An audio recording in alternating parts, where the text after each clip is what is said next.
మా అమ్మమ్మ గారి ఊర్లో సంక్రాంతి సంబరాలు స్టార్ట్ అయిపోయాయి. గ్రామ దేవత ముత్యాలమ్మ పుట్టింటికి వచ్చారు. అంటే కాలువ యువతల పుట్టిల్లు, కాలువ అవతల అమ్మవారు ఉండేదన్నమాట. సో అందరూ ఏంటంటే ఈ సంక్రాంతి పండగకి ఘటాలు ఇచ్చుకుంటారు అనమాట. కోరిక కోరుకుని అలా ఘటాలు అలా అమ్మవారిని తయారు చేసి ఆ 10 రూపాయల నోట్ల కట్టలు అలా కట్టి అలా ఘటం ఇచ్చుకుంటారనమాట. దానికి ఇంత కాస్ట్ అని అవుతుంది. సో అయితే అక్కడ అమ్మవారిని కూర్చోబెట్టి వస్తారు, అలా చాకులోళ్ళు అలా ఎత్తుకుని వస్తారు.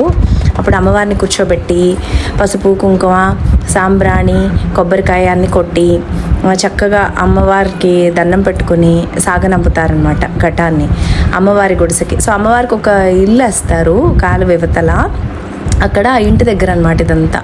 సో లోపల వెండి ఘటాలు అవి. మేము సంక్రాంతి సందర్భంగా మా ఇంట్లో ఈ పిండి వంటలన్నీ చేశారనమాట. అలాగే గంగిరెద్దులు కూడా ఇంటికి వచ్చాయి. సో ఈ గంగిరెద్దులు వీళ్ళు కూడా సంవత్సరానికి ఒకసారి వస్తారు. ఈ సంక్రాంతి టైంలో అన్ని ఊర్లు తిరుగుతారనమాట. సో వీళ్ళు పేరు గోత్రం అన్నీ చదివి చక్కగా వెంకన్న బాబు ఇంటికి వచ్చినట్టు అనమాట.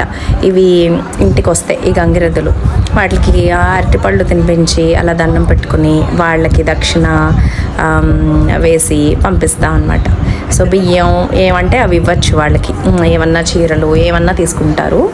అలాగే కోడి పందాలు కూడా స్టార్ట్ అయిపోయినాయి. సో కోడి పందాలు భీమవరం సైడ్ ఫుల్ ఫేమస్ కదా. సో అవన్నీ ఇంకో పక్క నడుస్తున్నాయి.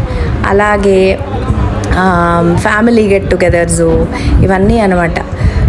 సో ఈ పల్లెటూరులో ఏంటంటే 200 మంది అలా ఉంటారు కదా, ఫ్యామిలీస్, అన్నదమ్ముల పిల్లలు, అక్కచెల్లెల పిల్లలు అందరూ కలిసి చక్కగా లంచ్ ఏర్పాటు చేసుకుని అలా సరదాగా ఆటపాటలతో గడిపారు.